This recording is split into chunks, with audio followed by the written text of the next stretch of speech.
Got to wax eloquent with you. Alas, my friends and neighbors, perishing are the days when you could say something funny and true at the same time and post it on the front of the store as you know, the store you manage. Just put it out on the marquee as if it were the giant tree in the middle of the town square. In the great state of Indiana, a hero among men wanders the streets looking for a new job today because he had the absolute gall to say what we'd all been thinking.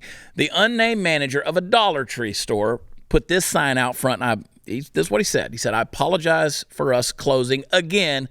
My 2 new cashiers quit because I said their boyfriends couldn't stand here for the entire shift. Don't hire Gen Zs. They don't know what work actually means.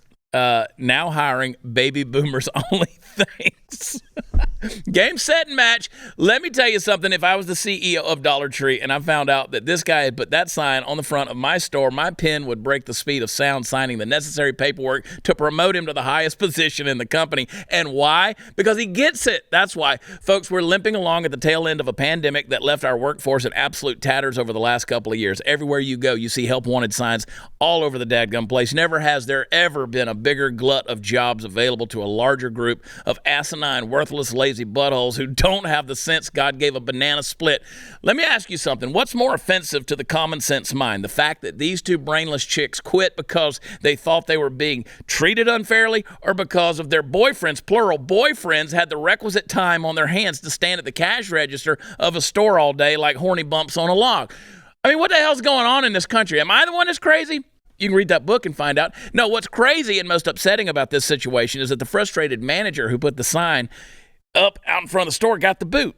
He got fired for pointing out what was not only obvious, but incredibly obviously, presumably, because he hurt somebody right in their feels, right? Folks, we're raising a new generation of namby-pamby, pajama-wearing, video game guzzling, depressed, self-medicating, and self-diagnosing, fatally lazy intellectually, and in every other adverb form, masturbatory drains on the ever-collapsing teat of the society mid-prolapse. If you haven't taken a look out the window at the landscape passing by every day, it looks a little bit more like Mordor.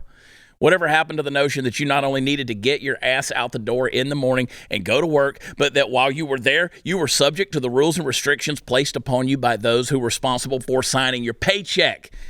I'm tired, mightily, dizzily, frustratingly tired of finding myself and the types of integrity that I cherish seeming to age out of the woodwork as the structure weakens and threatens to collapse.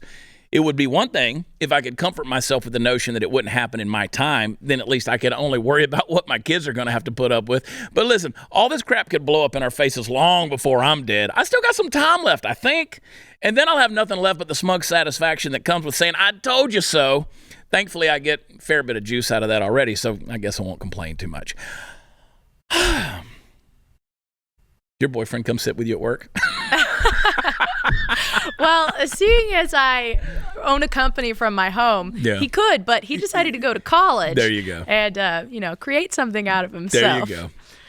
Oh, boy, oh, boy, oh, boy. That description of Gen Z, I think, was probably my favorite I've ever heard. There you go. Can you send it to me so I can I'll send it to you. Memorize it? Listen, here's the thing about that. Now, imagine, Chris, how much that store manager had to put up with. Yep. Like, how much grace he gave them. Oh my and gosh. said, your boyfriend can't stay here.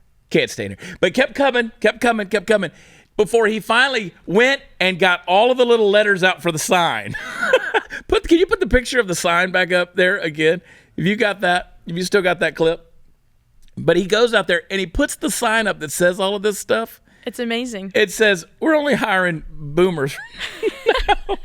Well, I mean, that's kind of what it's coming to. I mean, work is supposed to be apparently this place that's super comfortable. Back to my show, Sanity Check, we asked them something about free speech on campus. And one of the girls, she said, well, campus is somewhere where you're supposed to feel totally comfortable. That's the point of college. Yeah. And I mean, my expertise in college is very limited because I've only been to the most insane ones. But I don't think you're supposed to feel comfortable necessarily at college insofar that your responsibilities don't matter.